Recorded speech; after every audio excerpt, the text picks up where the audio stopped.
All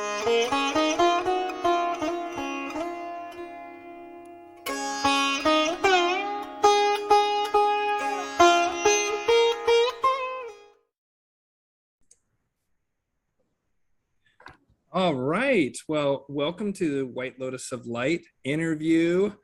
And I am so incredibly thrilled and honored that I have the one, the only Laura Eisenhower back here on the channel. Wow, so excited. I have gotten just rave reviews for especially the part 2 of the 2-part interview we did last time.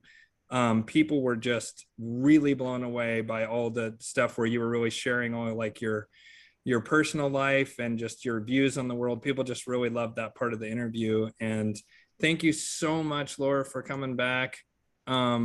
Yeah, and so what I'm going to do this time is I actually have a bunch of viewer questions. So I'm going to ask these viewer questions as part of it. But I just wanted to say thank you for coming on. And how are you doing today, Laura? Doing well, thank you. Thanks for having me. Yeah, absolutely. It's my pleasure. Okay, so I'm just going to hop right into it here. So first up is a question from a viewer named Rachel Hellenius. And she wanted to know, what is your view of what to expect in the next few months via Western astrology perspective, if you happen to know off the top of your head? And if you don't, then she has a follow-up question that's unrelated. I'm sorry, I didn't quite catch it. What's the question? So she wanted to know, what is your perspective on what's coming up for the next few months in Western astrology, if you've looked at it? And if you don't know off the top of your head, then she has No, I do. Yeah, okay, great. Well, we have a full moon coming up on Sunday, and it is in the early degrees of Aquarius. We've been dealing with sort of an intense window when we had the last full moon, because it was conjunct Pluto, and the planet Pluto, the planet of death, rebirth, alchemy, and transformation, has been making a squared aspect to the asteroid Eris, which is the goddess of strife and conflict. So when Pluto makes a challenging aspect, Pluto's really intense. A lot of emotional energy can come up to the surface, and because of that asteroid making that challenging aspect, just really intense emotions. People just don't know really how to process and handle what's going on. When we look at the energy of Pluto, this was really a time of transformation for humanity. We're in an ascension window period, and the targeting of humanity has been to cause people a fear of death. So the Pluto energy has been very strained and not fluid like it should be, where we are able to let go of what doesn't serve us. We're able to let go of the old paradigm and move into higher earth energies. This has been stunted by fear of death and all these different control mechanisms. Another thing is Saturn square Uranus. Saturn, the lowest vibration of Saturn, has to do with tyranny, control, and enslavement. And it's making a challenging aspect to Uranus, the ruler of Aquarius, which is all about liberation, freedom, sovereignty, unity, consciousness even. So if, Saturn ruling outer authority, and especially the dark sort of tyrannical type that we're seeing is putting strains and trying to keep us from our freedoms. So it's this control force that we need to unplug from, so that we can stand in this vibration of the Aquarian age, and the frequency of Uranus, which is a very high vibrational electrical energy, brings us to our higher mind and truth and a higher awareness. So of course, Saturn making a squared aspect is showing up in all different forms, especially censorship, and just all the mandates and ridiculousness that we're seeing.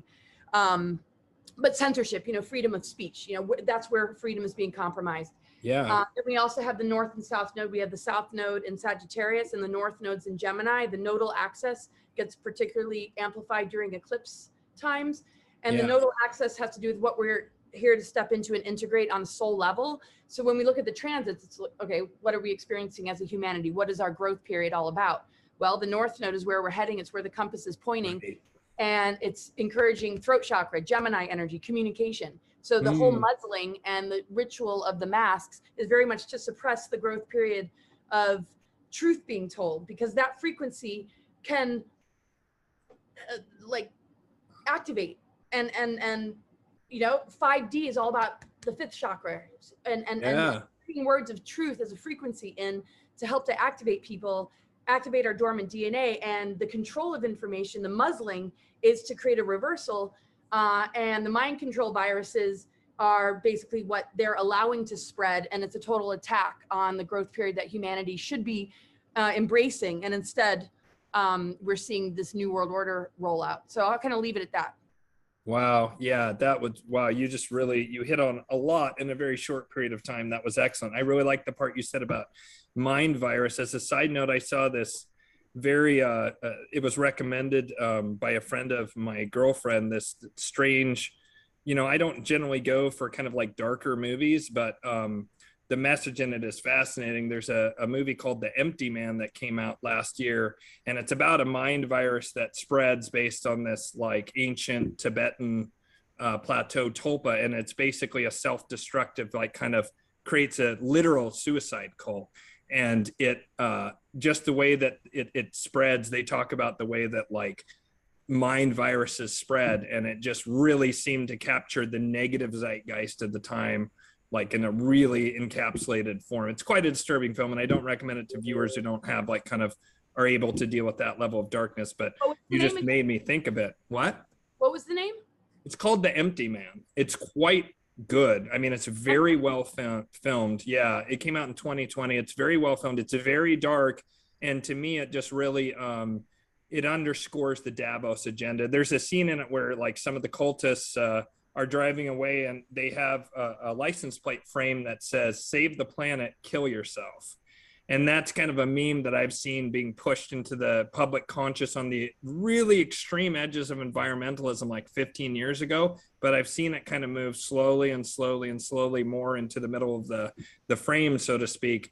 And so I think you nailed what the agenda is, and also, you know, what the cure is. The cure is to speak our truth, to do exactly what you are just a fantastic representative of. And so to massively switch gears and lighten things up in a much more positive direction and kind of moving towards solutions, she wants to know, what suggestions do you have around finding time to be present with your children? I have a child of my own, and it seems sometimes in these difficult times, we are so busy trying to secure a future that we forget to just be in the moment with them. Yeah. Oh, one quick thing though, the next coming up is also going to be conjunct Pluto, making that square aspect. And then the sun's moving into Virgo on Sunday. So there's going to be a lot of health crisis going on. Across the board. It's going to be peaking in the next month.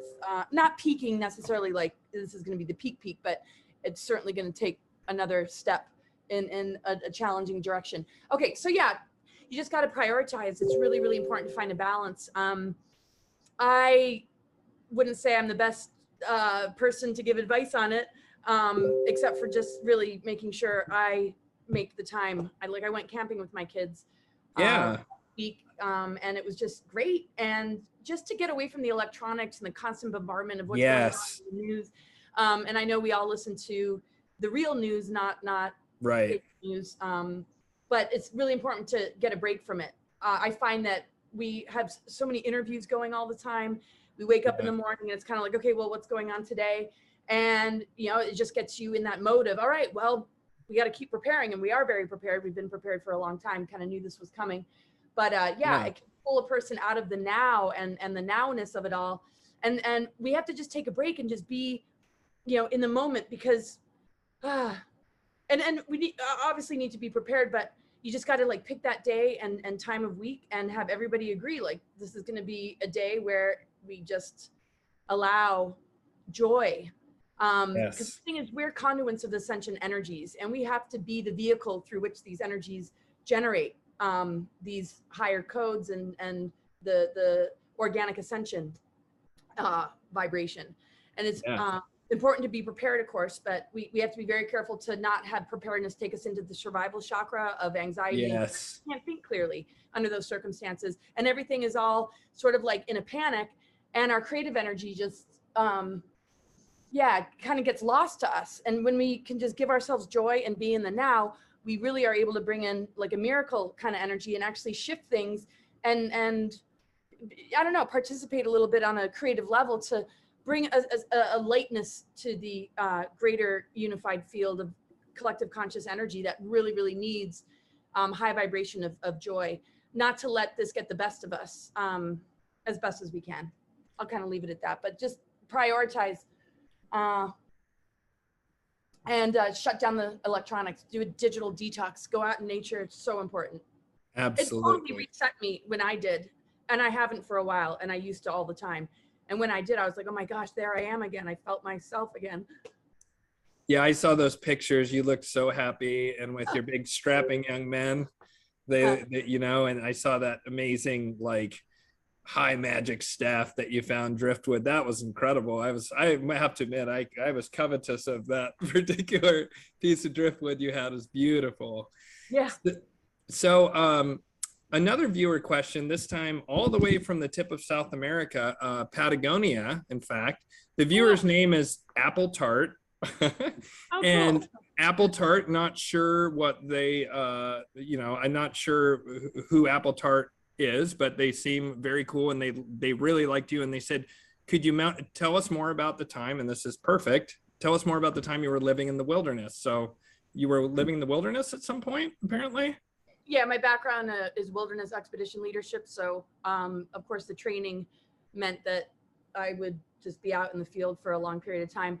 I didn't pursue it as a career, but I just wanted to have the experience. And I really thrived. I did really well. I got, you know, top scores, and this was after really doing terrible in high school. So it was very encouraging. I'm like, okay, this is where it's at for me. And I just learned so much just connecting with nature, connecting with Mother Earth, connecting with the animals and creatures. So I was in the desert for about 3 months. I was in 30 below for a couple of weeks, and in really pretty frigid temperatures for about a month. All sort of like stacked next to each other. So, and then I just went on tons of road trips, camping trips, lived out of a vehicle for quite a number of years, and just would go to national parks and hike. And so I was much more orientated to the wilderness than to just living in society or civilization. Yeah. And never quite figured out how to do that. I just feel much more connected and in the simplicity of just living lightly and living close to the earth. So yeah, incredible experiences with dolphins and whales and all sorts of animals and creatures. And wow. I just got so accustomed to it, because after the 3-month course in the desert in Baja, California, I ended up staying, and it was just like, it was normal life to me just to live just like out of a backpack. It was really tough in the mountains because, you know, there was no water, and we would be led to just like little holes and like with like amoebas floating, you know, just really nasty, like it was, hairpin turns, just huge packs. One time when we were left on our own and the instructors didn't come, we did like a 16-mile hike or something close to that, and it was just us. And hairpin turns, it was pretty gnarly. And when we got to camp, this girl takes off her hat, and a scorpion had been sitting in the top of her hat the whole time. She could have gone like this, she could have done anything and gotten stung, and we would have had no real assistance. But yeah, some incredible stories, some incredible, I wouldn't want to say miracles, but you notice how much nature responds to your frequency and your energy. Absolutely. And I learned so much about energy and vibration and frequency and attitude and perspective. And it gave me a lot of skills. And I really feel like it's prepared me for these times. And I'm glad now I know how to just go off in the wilderness and live if I had to. And my kids are learning those skills now, not so much through courses, but, and anybody can do it. It's not so hard. It's just your intuition and your higher guidance knows exactly what you need and what to do. If we can just calm down and breathe deep and trust what's coming through, we're going to protect ourselves greatly. We have that instinct. Yeah. But when we're all in the fear and anxiety or survival chakra, then somebody else is making those decisions for us, and we're completely disempowered to the point where our intuition is going to atrophy away from us, and we, you know, somebody else is going to be running the show. And that's true enslavement to me, is having somebody else run your creative energy and infect your creative imagination and channels with propaganda and bullshit. It's really true. Once people get you locked in that fear matrix, you can't see the world clearly. You can't think clearly. They've even shown that, you know, after, I forget how many, I want to say 6 or 8 months, something like that. It might even be shorter than that. If you keep people in a constant state of fear, you can say the sun rises in the west and sets in the east, and people will be like, it absolutely does, to the point to where they even see it. You know, it's that how many fingers am I holding up, Winston? 3 fingers. It's 3 fingers, Winston, you know, from 1904. It really works. And part of that is getting out of the logic part of your brain, as you were just saying, getting into that intuitive side. And I totally agree. One of the very best ways you can do that is unplugging and getting out into nature. I'm going to actually be going up here pretty soon to the Olympic Peninsula up in Washington State. Have you ever been up there? The Olympic National Forest? Hmm? Yep, it is superb. Yeah. God, it's amazing. I was up there many years ago, and I may have taken a little plant medicine, but because of that, I was able to be more observant. And I noticed one day that there was a heavy cloud above the forest, and then I saw mist come up from the roots of the old growth trees. And the minute it hits the clouds, it just made it rain. But the trees, the forest, decided to pop that cloud and make it rain. Like, I watched it happen. It was the trees reaching up with the mist doing it. And it was just incredible. And so, yeah, it's amazing once you get into those, you know, once you get out into nature and just drop into your intuition, drop into your heart, you'll observe amazing things. So this is a weird question, and this is my personal question. Actually, real quick, I birthed my kids in Olympia, Washington. I remember wow. having like 12 pounds of baby and hiking in the area that you just mentioned. So anyway, go ahead with the question. Well, geez. You gotta trump my story. 12 pounds of baby. How could I possibly beat that? I have twins. That's awesome. Yeah. So this is a weirdo question that I have that was sparked by the guy being from Patagonia. And so my follow-up question, this is from me, weirdo question. It sparked a thought about Patagonian giant skeletons. There are many newspaper clippings from the 1800s to early 1900s, especially in the area of the Missouri Mound civilization, of mounds being opened and giant skeletons, often in excess of 8 feet tall, being described as having red hair and elongated skulls, like the Paracas skulls down in the Peruvian desert, down there in the area of Paracas. And so what are your thoughts, if any, on the existence of giants in ancient times? Oh, absolutely. Oh, yeah. No doubt. I mean, a lot of bones have been discovered all throughout the world. Yep. And it's just a part of our greater history, like the Nephilims, for example. Yeah. Absolutely. And in other star systems and other places, I mean, being incredibly tall and being giant-like is just was the way it was. Even on Maldek, I heard the beings there were over 12 feet. Wow. Yeah, there's a lot of stuff. There's your friend, Freddie Silva, actually talks about this quite a bit, the elongated skulls and the red-haired giant people like that. There's stories all over the world. And Freddie went off and went down to the South Pacific, which is a very different angle, and interviewed tribal elders down there, which confirmed it. And I actually had forgotten that you were friends with Freddie Silva until just a second in terms of this question. But yeah, that's awesome. Well, cool. So the next question I have, which is from viewers Ray and April Minkler, they asked, what can we do from our earthly perspective to further the action towards the next stage of our hopeful evolution? And so they said, what can we do from our earthly perspective, meaning I'm guessing not exopolitics wise, what can we do from our earthly perspective to further the action towards the next stage of our evolution? And they use the word hopeful, and they mean, you know, the organic ascendance route as opposed to the Davos crap. Yeah, well, I mean, we got to completely unplug from the matrix. I know it sounds so cliche. I mean, unplug from the matrix. We have to cut the cords. We have to look towards each other. We have to really strengthen our communities in our local areas. Like, I'm going to start to organize events and community dinners and, you know, get to know people that are on the same page. Encourage doctors, teachers, people that are small business owners to stand up for, you know, their rights, and to have a greater discussion about the dark agendas going on, so that hopefully they just don't go along with these mandates. I know that state to state, it's not necessarily mandated, but small businesses in certain facilities and certain larger corporations and businesses are requiring them. So even if it's not a state thing, we run into it Right. because of this particular grocery store, this particular, you know, individual. I have a friend in town, in the small town that we're in, that says, if you are jabbed, I'm not gonna, you know, do massage. So, and it's not about discrimination. It's just about health and safety and trying to figure out what's going on. So it's awesome to see people take a stand. It's unfortunate though that there is any, you know, kind of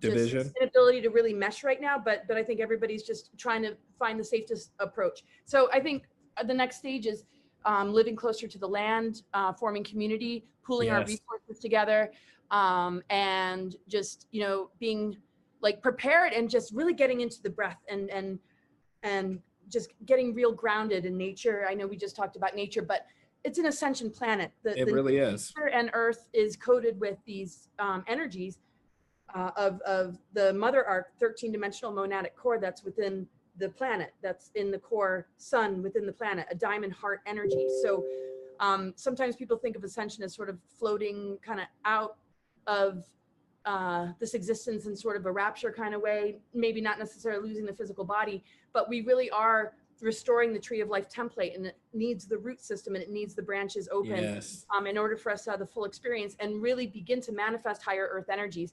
It has to come from us. We have to initiate into all of this through holding space for ourselves through these initiations.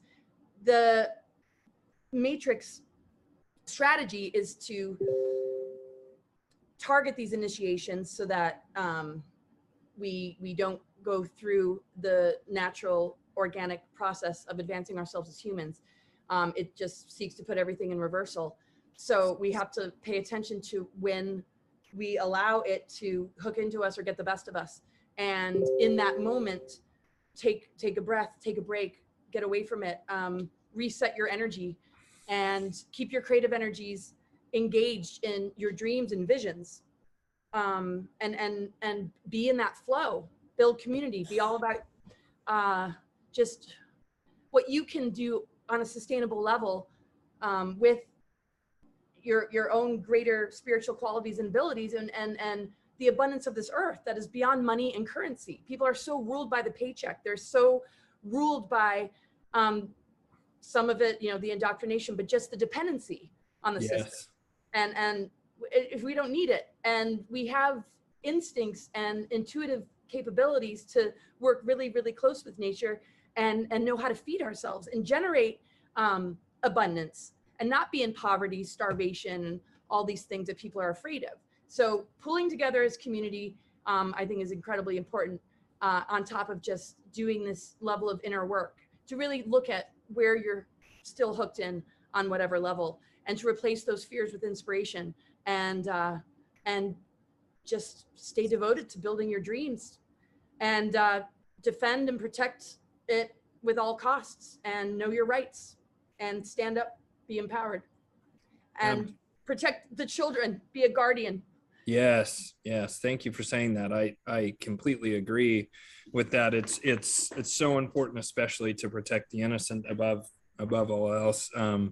And your comments on, you know, working together with other people. I recently discovered with my son's mother, my ex-wife, and her partner, we've been looking at this land trust where people have figured out a way to legally buy a large chunk of land without actual commingling of funds, which is, you know, can be a real killer to these kind of things. And they have a template to where they split up land into various acre packages, and depending on how much money you put in, depends on how many acres you get, and just like what kind of structures can currently be built on it, all this kind of stuff. And it's quite elaborate and really awesome. And so it's neat to see people starting to do exactly what you're describing. And in fact, the next sort of section of questions will be about that. But I do want to get the final question from Ray and April Minkler, and that is, they asked this question, which is quite complicated in a way, and maybe quite simple as well. They said, all the intelligence about the Galactic Federations is getting so weird. It's hard to know if there are good guys or if everybody is just waiting to see A, when we all go up and smoke? Or B, will there be anything left to salvage? And so I guess I would tack onto that from myself, adding to their question, what are your general thoughts on the state of exopolitics right now? Meaning, you know, with the Galactic Federation and any other extraterrestrial influence that you see impacting things right now? Well, we always have to be careful of imposters pretty much with anything, you know, some people call ascended masters that might not be ascended masters, or have contact experiences with sort of imposter type energies. And usually you can just feel it on a frequency level, some lack of authenticity, or some sort of darkness or targeting from a particular group against, you know, perfectly benevolent people that really don't deserve it. And that's a red flag. It's like, okay, where it's very much our way or there is no other way. And that's the same kind of deal that we're trying to break free from in order to really claim sovereignty. Sovereignty is so important on an individual level, on a spiritual level, in order for community to thrive. We have to embrace diversity as a blessing and as a gift, and appreciate, you know, our differences and our different perspectives, so that we can really, you know, work together. So anything that's all about following the teachings of, I mean, and there's nothing wrong with following some teachings, but when you really do it to the point of forgetting what may be coming through to you individually, then I think that, you know, can be quite dangerous. As far as the benevolence that I've experienced and what I have noticed and observed, they're absolutely been with us. They're a part of us. We're multidimensional beings. When we start to switch on our dormant DNA and we start to move into these higher harmonic universes, we can recognize them as, I mean, they're like us. Okay, so we came into this physical incarnation. The density is pretty low here, but our consciousness can extend beyond this physical plane, and we don't have to be so dense. We don't have to be in the programming. So it's very important that when we are relating to the benevolent side of things, that it's really, they're holding a vibration of love and compassion, and just sort of a greater understanding that is not so exclusive to or limited to a particular group or race or species. We want to be able to embrace the Federation of Worlds and our galactic heritage for all the diversity it is, and be very careful, because there are so many different agendas. Some appear more benevolent than others, and some people want that. They need that dependency. They're not feeling comfortable to navigate, you know, on their own. But there are a lot of competing agendas, and to me, the most important thing is to embrace the diversity also within ourselves, all these different aspects within ourselves, to integrate into balance and wholeness, and know that, when we're dealing with benevolence, you know, these are Christ conscious groups that are very much in that frequency of like unconditional love. And so when the timeline shifted in 2010, and the sun started to move through Ophiuchus, the Andromedan galactic core and Milky Way becoming one again, beings from Andromeda that are connected also to this planetary body and consciousness, like the Aquafarians, have been able to incarnate here, and a lot of different representatives of different councils and groups, like the Crystal Star hosting and the Auroras, have been able to incarnate here. And they're bringing activations that we haven't experienced in a long time. And there's a lot of starseed missions and a lot of indigo crystal kids or whatever.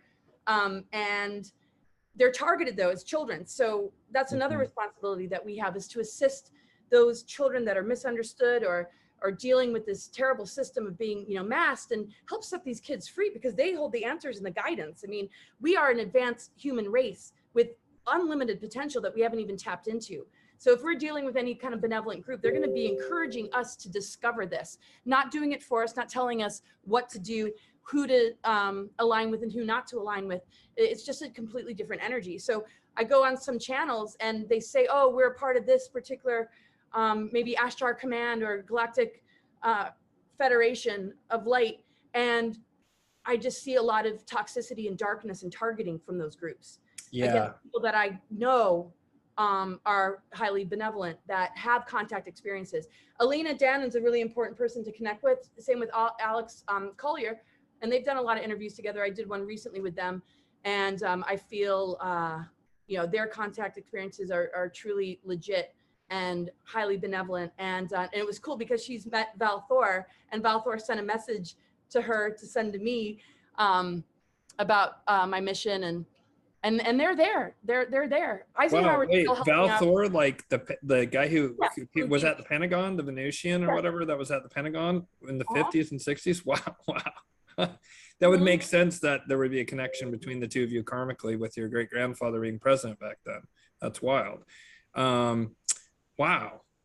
What a I don't know if you were wrapped up there. I can let you finish if you had anything other last thoughts. Yeah. So I mean, they're there, and she's coming out with a book about what, you know, I mean, basically they're not going to give up on us, and they're here, and they love us. And that's awesome. But, you know, they're dealing also with this, you know, kind of war, and the tactics of the dark side is hybridization, and to change and shift the consciousness of an individual through mind control, social engineering, and genetic manipulation.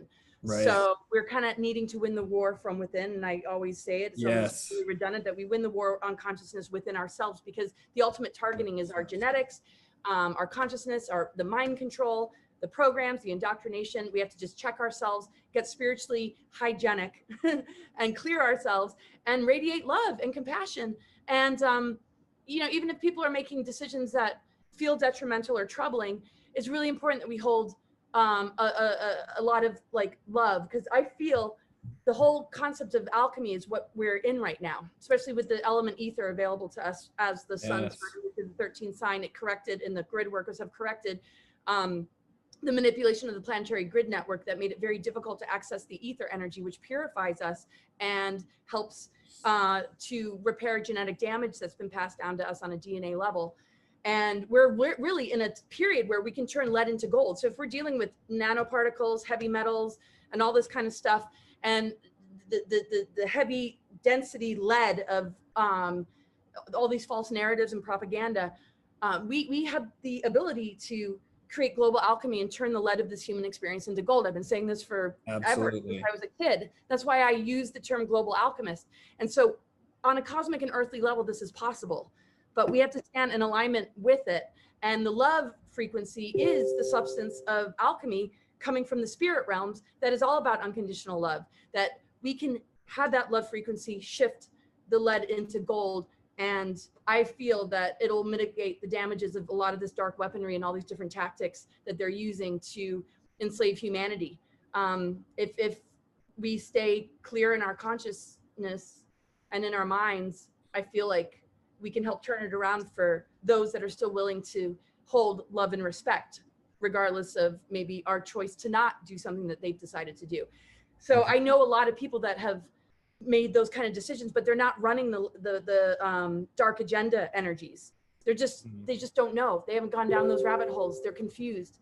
Right. And that's a lot different. That's very different type of energy compared to somebody who's pushing false narratives and feeding into the false movements that are very much about divide and conquer. Yeah. I love and embrace the differences. I don't care what your choices are. I just want the love to stay and remain, because that's the most precious commodity and currency that there is. Wow, that beautifully said. And, you know, I think, you know, there's a lot of fear right now, both obviously on the side of the folks who are falling for the, you know, mainstream agenda, whatever you want to call it, the mainstream narrative. But also there's a lot of fear on the, you know, side of folks like us who've seen through this, who I like to call us true woke, when you're both like politically aware and spiritually aware, because I find that when people have that lack of balance between the two, there's some people see things politically, but they're just like, you know, have no spiritual outlook whatsoever. And the danger with that is it can be, you can really quickly go into nihilism and just really soul crushing depression.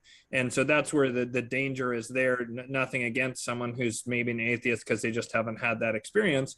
Just that I can't imagine going through the pressures, the evolutionary pressures of this period of time without having the spiritual framework that I have, knowing there's a higher power, you know, working within myself on a spiritual level, doing my own internal alchemy, you know, integrating my shadow, you know, and I've discovered the more I've integrated my shadow and looked at my shadow, the more I've been able to handle the pressures of what's going on right now, the fear and so forth lessons for me as I do that inner work. And then there's people who are like, even some spiritual icons who like I used to have tremendous respect for on a, you know, spiritual level, and they are making choices I strongly disagree with and even pushing these false narratives.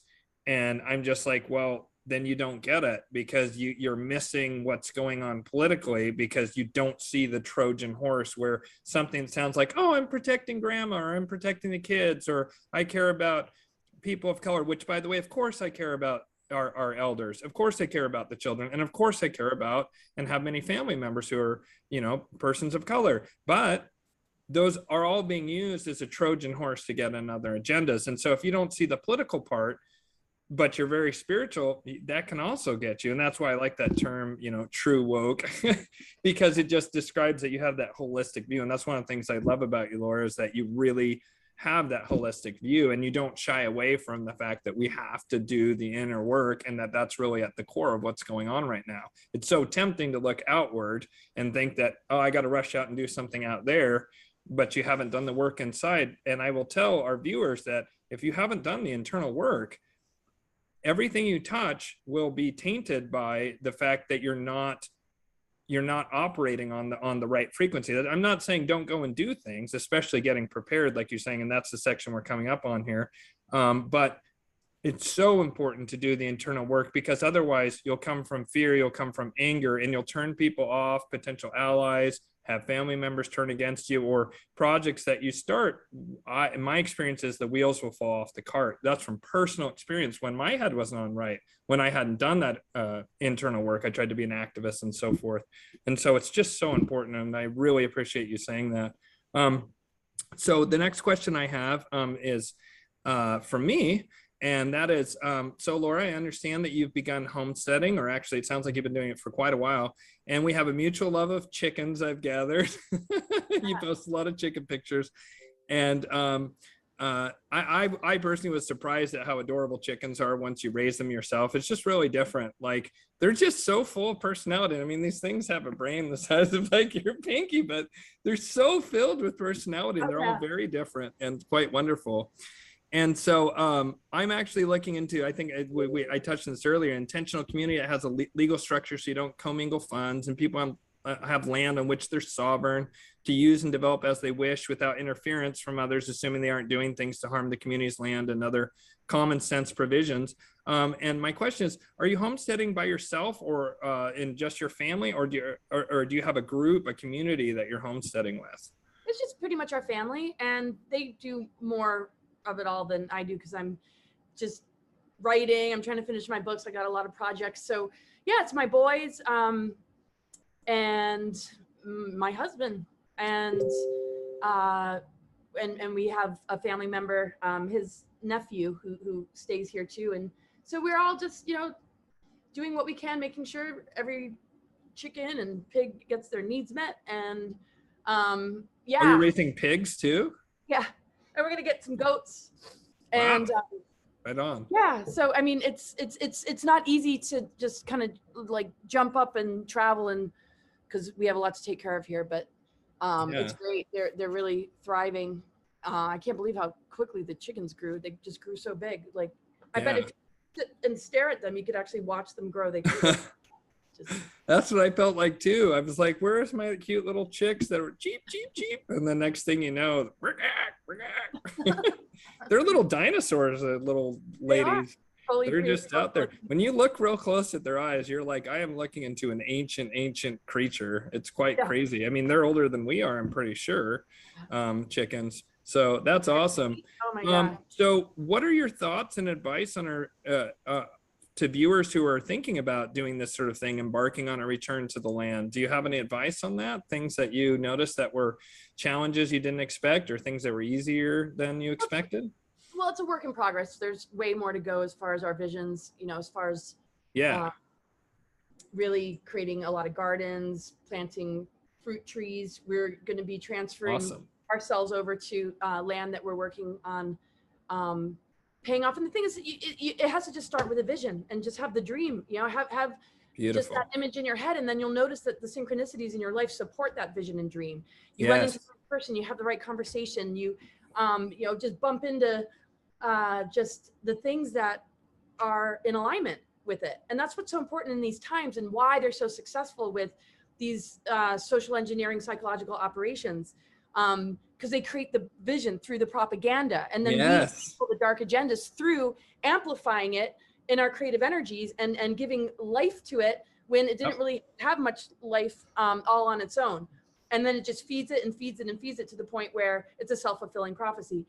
So the same thing goes for dreams. If we can manifest our own fears or be controlled by them, we can certainly flip the coin and manifest our dreams and visions by amplifying them, staying aligned and committed and consistent in just our expression of them, our ability to anchor it and ground it and make it a reality. So it's really important to have the vision and dream, and then you'll create the synchronicities. It's very much like love. We remember our soulmates from previous lifetimes, but we have, you know, for those who haven't met them yet, life is going to give you the experiences necessary to find your soul family, find your soulmates. Yes. So same thing, the same kind of laws on a creation level occur when we hold a vision. So a person would want to, you know, look to get some land. You don't really need a whole lot. An acre or two is even sufficient. But yeah, maybe more, but it depends on what one's vision or budget is. But don't compromise yourself or think something's impossible, because that is the biggest insult to our creative imagination. The vastness of all that is possible is always available to us. And we need to stay inspired by our creative imaginations and our creative abilities. So just, create the vision, and you don't want to take on too much at once, I would suggest.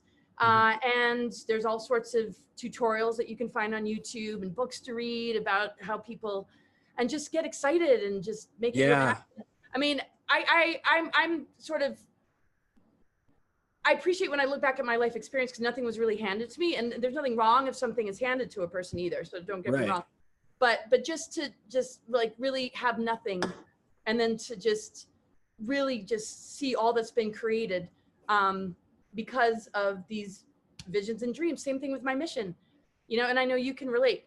I've always had this mission since I was a kid. It wasn't so much, oh, I'm going to be a public person. That's not the mission part, except for getting the word out and wanting to inform people. But you know, it's just kind of like, what is my passion? My freedom. Let's just start there, right? So no, they couldn't take me to Mars. No, I did not stay stuck in toxic and terrible relationships. I was able to keep my kids alive. You know, we are way stronger than we realize, and we have to utilize our creative energy and not keep the lid closed. We are in a time where we can activate galactic chakras. People don't even know about the 8th and 9th chakra, which is an infinity spiral that goes around the head. So if we're like flowing an infinity spiral that's going in the back of the head and to our throat, I mean, imagine what that's going to do to our physical body. So we need to hold space for ourselves to be able to move into this and not limit ourselves. And I think the cure for this BS pandemic is to make a better plan, write a better story and script, because this one is BS, and it's absolutely undermining the amazing creation that we are. And this is an ascension window period. What is the Great Awakening? Understanding who we truly are, what we're made of, what we're capable of, and not letting anybody convince us otherwise. And it's up to us to embrace it and to align with it, and protect ourselves at all costs. And this is part of what becomes an energetic input to the collective consciousness to help overthrow the parasitic system. All our participants, everybody has this purpose.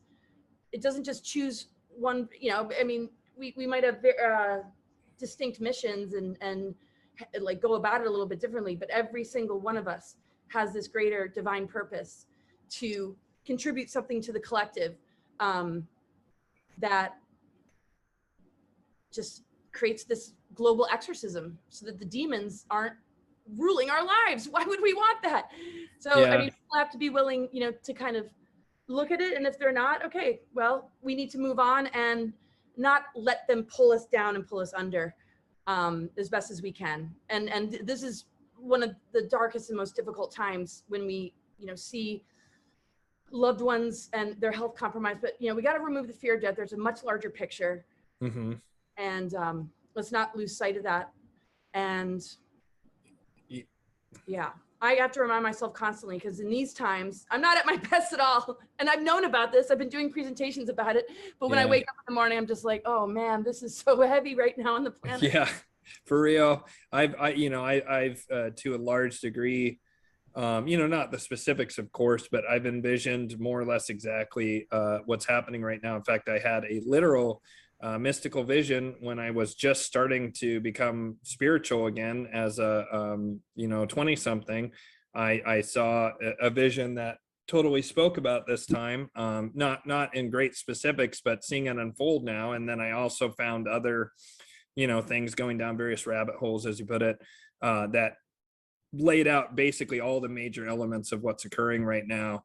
And so even though I've known about it to some degree for almost 20 years now, I had that vision over 20 years ago, it's still really mind-boggling when it's actually happening and unfolding right behind, right in front of you, before your eyes. And one positive thing is you were kind of talking about the way that I would say black magic is being used in order to do predictive programming to seed into the subconscious of people, things like the 2012 Olympics opening ceremony. I don't know if you've ever seen that. That's the most crazy black magic ritual thing I've ever seen.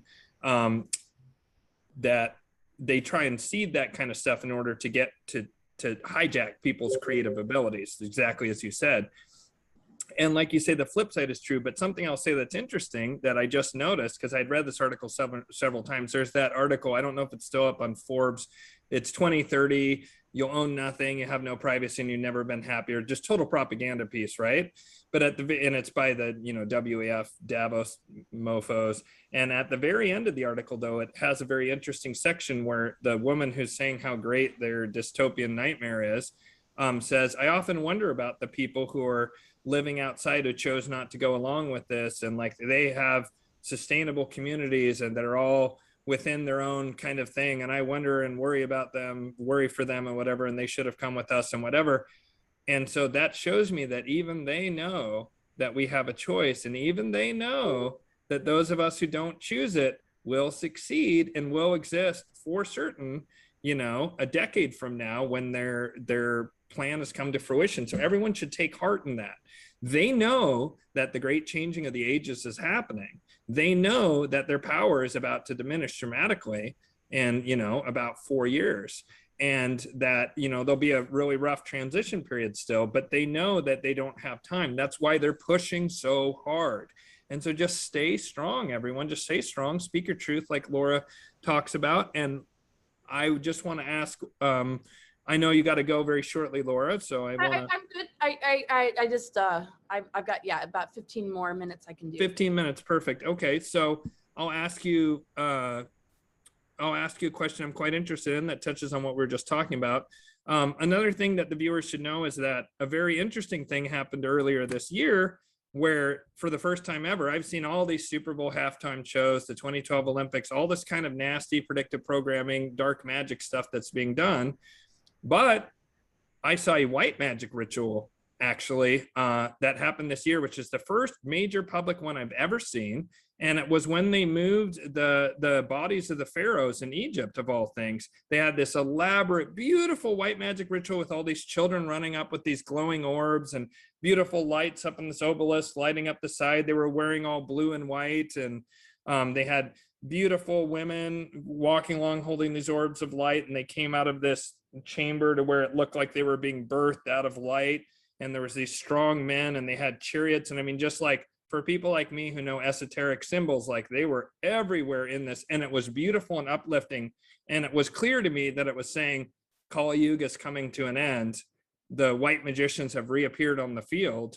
And if you read Rudolf Steiner, he said they had to go underground 100 years ago. Something happened behind the scenes that he would not explain that said that essentially the dark magicians had defeated the light magicians in such a way that they had to go underground for 100 years. And here we are 100 years later, and they're starting to reemerge. And so on that note, and it's okay if you disagree with this, what are your thoughts on practical magic? I think many of our viewers are aware that some of the darker magic that's happening in the world, but what are your thoughts on theurgic magic, that is holy or celestial magic, invoking the angels to heal and protect, and that ceremonial magic, invoking angels to help and protect, that sort of thing. In a way, prayer directed to angels is what is called theurgic magic. And I'm just curious what your thoughts on that kind of realm. Like, do you believe in magic? Heck yeah. Yeah. You can do magic. That song always stuck out to me. Anything that had the word magic in it when I was growing up, and we have Me that too. archetype in us, whether we like it or not. We are natural magicians. It's a natural vibration and energy. Yeah. We create reality through our words. So the magician Yes. archetype is connected to Mercury, and Hermes is able to travel into the underworld and any dimension in between. So that full access of energy, allows us to just experience the fullness of ourselves and our potential. So we don't realize we're casting spells constantly with the words that we choose to speak. Our words can heal and uplift people, or they can harm and destroy. So Yes. we are constantly creating magic. When we focus on it and there's focused intent and we make it ceremonial, sure, that's great. I'm not a ceremonial type. It's just not my thing so much. Except for, sometimes I'll ground and anchor and meditate and got my crystals and stones and this and that. But I wouldn't say that, I used to kind of engage a little bit more like years ago with just positive affirmations and symbolic things that represented my goals and intentions and prayers for people. Yeah.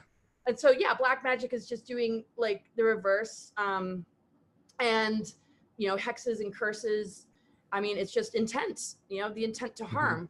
And anyway, so to me, it's a natural archetype. When we're in the lower octaves of the mental body, we're not really an empowered magician. We're sort of an out of control magician.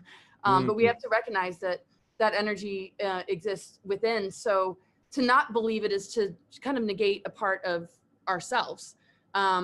We are a constant creative force, and we need to harness our creative power and be very careful of how we use our words and intent, because of these creative gifts and powers. And I've seen miracles happen because of just a shift in perspective. When I was out of sort of like the anguish of being like broke and trying to raise my kids, and I shifted my thoughts and energy. I manifested money out of the ground. I found $50 out of the ground one time, and it was the exact amount I needed to change a travel arrangement. And I gotta get back into that zone, but anybody can create magic. So I absolutely believe in it. And the more we harness these energies and we utilize this gift and this power that we hold, it's unbelievable the things that we can do. It's really important to have high integrity and to sort of invoke that no harm will be done, and it's for the greater good of the self and humanity. That's kind of the intent I always hold before I do readings for people. And kind of like in my general disposition, I just hold that intent. So the magic of being a human and the creative powers that we're given, are just aligned with the right forces. Because if we're not in the right frequency, we create magic we might not want to. Yeah, and it's interesting because in a way, like a lot of the things we've already talked about dovetail into that idea of magic. For example, holding that vision, visioning first, having that dream, really focusing our intent and our energy into it. And then you said synchronicities start happening. That's how magic works. That's exactly how it works.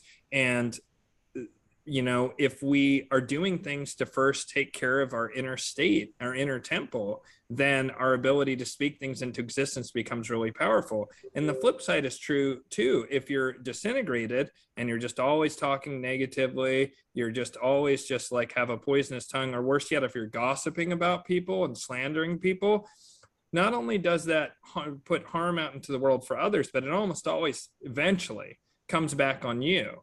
And so just learning how to be stable within yourself is just, to me, the real key. Going within yourself and starting to integrate those aspects of yourself that are disharmonious. And once you're in that state, then it really is as simple as envisioning it, speaking it, putting that intent out there, and things just start happening. People want magic to look like it's in Dungeons and Dragons where you cast a fireball, or a lightning bolt or whatever kind of like spectacular physics bending thing.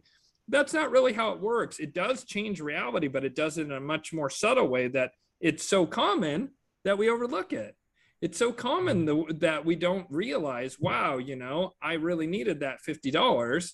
And I kept saying, oh, I just need that $50. And you really put your intention in, and boom, there's that $50. It's exactly how it works. Yeah. And I was, yeah. And it happens a lot just in our family. We'll have like a vision or an idea of something we need. We go to the thrift store, we go to the dump, and there it is. It's just like unbelievable. Yeah. So there needs to just kind of be clarity and sort of a trust so that you can let go enough for it to be able to come back. Yes. Sometimes people want something so bad, they just hang on to the want and need to the point where there's no real trust. So trusting in yourself and trusting in the universe and our creative abilities is incredibly important. And yeah, no, I've just seen unbelievable, you know, stuff happen. And it's a very freeing thing. We don't have to overly, you know, overdo it kind of thing. Right. We just, you know, kind of need to be in the flow, and we are definitely magical beings. And when we move into the avatar consciousness, we understand that we're elemental. So we can interact with natural forces in a much greater way, and maybe be like, you know, the example that you were saying where it's a lot more extraordinary than maybe what we have right now. But this is the goal, is that we return to that avatar consciousness, that and we're functioning at our full 12-strand and beyond DNA capacity.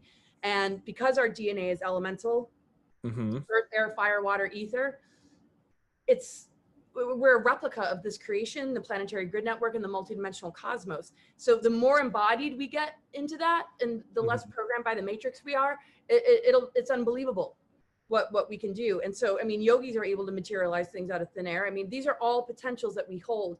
And this is the challenge of being human, is to move in that direction, challenge ourselves through facing adversities and reclaiming our treasures, versus facing adversity and becoming victims and disempowered, and allowing their black magic to run our creative energy, where we're a battery to their dark agendas and they're using us and siphoning our life force in order to create a hell we don't need. Right. Wow, that's beautifully put. And I know you've got to go very, very shortly. So I want to ask at least this one last question. I have a couple more, but we'll get at least this next one in. So it's been a while since we talked last. And thank you again so much, Laura, for coming on the show. It's just always so great communing with you and connecting with you. So I super appreciate it. But it's been a while since the last time you were on. And what's the most uplifting experience you've had since our last interview? Oh, probably going on that camping trip. Yeah, you looked so shiny in all those pictures. Yeah, picking berries and I don't know. I would say that it was really great. I felt like I really was able to let go of the madness of the world and just be present. Like that first question about, or second question, I can't remember. Yeah. Just about being in the now. And yeah, just picking up the pigs and having the little pig, you know, on my lap, on the, you know, temporary on my lap. Just like the simple thing. I mean, I wouldn't say simple, but just looking at a sunset, just looking at a beautiful flower. I mean, that to me is uplifting every day. And I remind myself to engage and to appreciate and to be in that space. It absolutely puts me where I need to be. And so the uplifting experiences are anytime I give myself extra permission to just embrace and absorb the beauty of this earth. And and to me, this is the true powers that be. To me, this is the real leader of Ascension, is the planetary consciousness and our Mother Earth. Of course, in union with the Father, not to make it just feminine, of course. And it's giving us what we need on a cosmic and earthly level. Everything is moving in a direction that we want to see. So let's participate and be a part of it and co-create together with nature. People don't seem to understand this is an ascension planet. We've been in dark cycles of history, the cataclysms that have taken place in our galactic history and ancient history, and all the different floods and all the different events that took place.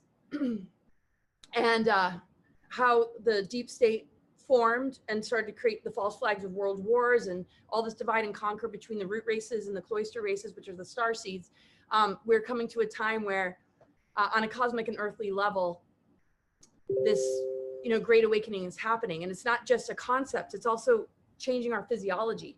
And that's why it's being targeted. And but I do feel that we can reverse all this dark weaponry as well, and that it was inevitable that we were going to face this crossroads, and that we would become the override frequency and be able to conquer it. And if we can hold the line for those that can't, and they can just stay connected enough with us through love and mutual respect, I feel they're not going to see their own demise in the way that a lot of people are stating. I don't want to think that. I don't want to wake up and be like, oh, my close friends and loved ones that decided to do this, I'm going to watch die. I'm not going to hold that. I don't want to empower that. Yeah. I believe in that magic that we're talking about. And I believe in alchemy. And these are natural forces. This isn't just some woo-woo stuff. We used to do this on a regular basis. And the dumbing down of humanity, the amnesia that we're born with, and the indoctrination and the false sciences, the dead sciences that don't show us the physics of the higher dimensional realms and how they can be anchored in the physical to the point of doing extraordinary things is a total cop-out, because we're not getting the real education. We're not learning about ourselves. And the thing is, we can teach ourselves through just downloads, intuition, higher guidance, and awareness. If we hold the space for ourselves, we are the best teachers for our own development. If anybody knows what we need, it's us. We have to have the ears to listen and the insight to go inward and listen. I mean, when pain happens, when physical symptoms happen, it's our body crying out for a transformation and for us to get closer to ourselves. But then what? We go to the medical doctor, go on pharmaceuticals and have them manage our health. In some cases, yes, it makes sense. For emergencies, broken legs, yes. And it's good to get advice here and there, but it's largely very, very disempowering, and it creates the opposite. And all these different tactics are to disconnect us from our soul, because that's where the magic really is. Right. Our soul essence, our depth, our spirituality, like you were talking about. Nobody deserves to be given that kind of power. I don't care what their education is. You know, if they really were beneficial, they would be supporting self-discovery, self-knowledge, and and being connected to itself to say, okay, this is showing up, I've got this going on, and I have to clear this emotion, I have to face this trauma, or I need to take this herb to assist me. All the answers are there. And this whole virus, I mean, how in this stage of the game are people so afraid of the air that they're breathing and of each other? That's the absolute opposite of this ascension window period and what should be happening. And you know, so it's just really important to turn fear around, transmute it into love, and get the activations that are available. Yes. Because this adversity right now is pushing people to the edge. And it's either going to create an awakening for somebody or not. And but we kind of, it's a part of nature in a way to strengthen ourselves through adversity, opposition, obstacles. That's what makes an athlete is pushing the body. But we're pushing, now our consciousness is being pushed to the limit. And so we exercise our spiritual muscles and our intuition to survive these times and truly thrive. And that's why the pressure is being put on, and people just jump on board. Join us, please. Yeah, absolutely. You know, and it's interesting because, you know, you are such a wonderful Western astrologer. You know, I have such incredible insights, and being a Vedic astrologer, one of the, you know, that lends me a certain resonance with the Hindu teachings. And there's this concept of the Sat guru, the final, most important guru, and that's internal. That's your own internal intuition and guidance. And the way to really get to be in flow with that is, first, you got to take care of your body and calm your mind down. Unplug from electronics is a great way to calm your mind down. And then once you're in that state, you'll hear a little voice. And once you start listening to your intuition, even when it goes wrong, then it will get stronger and stronger and stronger. And the more you trust it, the stronger it gets. And the more you follow it, the stronger it gets. This won't always lead to the results your rational mind wants, your left brain wants. But often those negative experiences or those hardships are exactly as you're describing. They squeeze us at the lump of coal and turn us with heat and pressure into a diamond. That's what makes us really activate our abilities. That's what, you know, strengthens our spiritual muscles. That was really well put, is this adversity. And so sometimes your intuition will seem to lead you astray, but it's also a test in a way. It's a test of your faith. Do you really trust it? And if you keep doing it, it'll get louder and louder and louder. And I'm at the point to where I all the time make decisions with my intuition over my rational mind. Not if it's, you know, I've never had my intuition say something that will be deadly dangerous or anything like that. It always says things that are, you know, surprising, but reasonable. You know, they're not like jump off this bridge or pull into that, you know, oncoming traffic or something like that. You know, if your intuition's telling you that, that's probably not your intuition. You might need some other help. And that's what's disturbing about mind control and how it streams through phones and technology. People have to be very careful. Yeah. If you do a digital detox and you shut it all down and you really get in touch with your intuition, it'll override all these negative frequencies that are causing people to make choices that they aren't really in possession of. It's not coming from their soul. It's not coming from their heart or intuition. And that's the most important thing I feel to exercise. And also to know that there's no real right or wrong.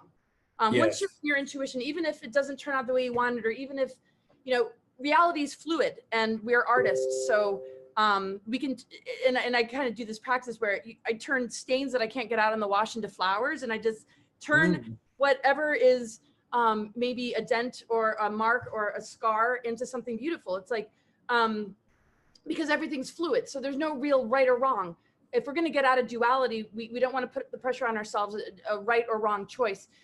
We have to accept that whatever we do decide, we can be in the now, we can be in the moment and be creative in that moment to turn it into something beyond what the projected mind is putting on it as far as the judgment. Oh, it's good. No, it's bad. Yes, there is evil in the world and there is the concept of good and bad. But when we're in our intuition, you know, we got to inform our ego and our minds to be just very artistic in the flow of it all, so that we don't project this I screwed up, I'm a failure kind of bullshit. Yeah, and getting into the victim. It's funny, all I could think of this whole time is Bob Ross. Oh, well, that's a happy little mistake. We'll just turn that into a happy little tree. I know, exactly, right? Good old Bob Ross, the guru. Yeah. Yeah, it's like if somebody spills black paint on your painting, maybe that's supposed to be a tree. You turn it into a happy tree. Yeah. Yeah. So just to wrap up, because I know you got to go and I hope to have you on again. You're just such a delight to interact with. Oh, thank you. You as well. Oh, thank you so much, Laura. A wrap up question. Geez. So you already left with such good thoughts. You know, I'm feeling like, even though I have a couple more, that maybe we should just end here, because I just really love the note that we're on right now. And it's very uplifting and it's very empowering, and it returns the power to everybody watching this, that they can know that, you know, listen to what Laura's saying about the detoxing, about intuition, about going within, and the importance of that as like the ultimate metric, and just allowing and forgiving yourself and make a happy little tree out of your happy little mistake, you know? And you do that by being present, by being in the moment, just like Laura's saying. And so just hit like and subscribe. If you made it this far to the video, fantastic. Your attention span has lengthened to at least an hour, so good job, viewer. And I'm going to list below all of Laura's links, including I've had some viewers ask how they could send donations to Laura. So I'll include a link to Laura's PayPal, and I'll include links to ways that you can help fund this channel so I can continue to get great guests like Laura. And Laura, do you have any final thoughts before I let you go? And thank you again so much for carving out the time today for to be with me and the viewers. Oh, no, it's been great. Thank you so much for having me. And yeah, I don't really have much to say. My website's cosmicgaia.org. I know you're going to put the links in. And I try and do a couple of Zoom meetings a month just to create community, to just answer questions, to do little mini readings. And And I also have a new platform, Conscious Vitality, which is censorship free. Sweet. And I interview people like once a week. A new person has come into my life that I've never interviewed before. Her name is Laura Worley, and she has an unbelievable story. She survived MK Ultra and Monarch programming type Wow. stuff. And so I can say whatever I want there, and it's just a small amount every month. And yeah, any donations, you know, I mean, I really reinvest any kind of abundance into like the vision of creating a healing center. So I got the homesteading thing, but ultimately I want to create a healing center and a retreat place so that people can come and catch a break, and we can all work energy and just celebrate life together. And yeah. So yeah, thank you so much for having me. I always enjoy being in your company, and yeah, definitely just really pay attention to your creativity. And it's in every moment, in the words that we speak, in the thoughts that we hold, in the intentions that we hold. And I know deep down we all have really good intent, but you know, we just want to at least just stay in as much of the love vibe as we possibly can while we navigate these troubling waters. And we're not alone, we have each other. I know it's hard for people to wake friends and family up, but the most important thing is that we just keep the love alive. And because really what they want is for us to be divided and conquered in whatever way they possibly can. And yeah, that's pretty much the most important sort of point that I'm resting on these days, and just sending you all a lot of love. And thank you so much for tuning in and listening. Yeah, thank you so much, Laura. And just the one last thing that I will say is if you are interested in a Vedic astrology reading, you can click on my link below, and I provide those. I provide first half of life natal readings and then post 40 Navamsa readings because you in Vedic astrology, you have a second half of life. I also do synastry readings for couples, do wedding date, picking wedding dates. I also do working with the angels and helping people get in touch with that stream of consciousness of the angelic realms. And I also am a Reiki master. And so I provide all of those below. And thank you so much, viewers, for tuning in once again. And I hope to have you on again in the future, Laura. And thank you so, so much for everything you do and for who you are. Oh, thank you. Thank you as well. I look forward to more with you. Absolutely. Thank you as well for all that you do. Thank you so much, Laura. Well, Okay. I'll leave it there. Bye-bye. Bye, viewers. Bye.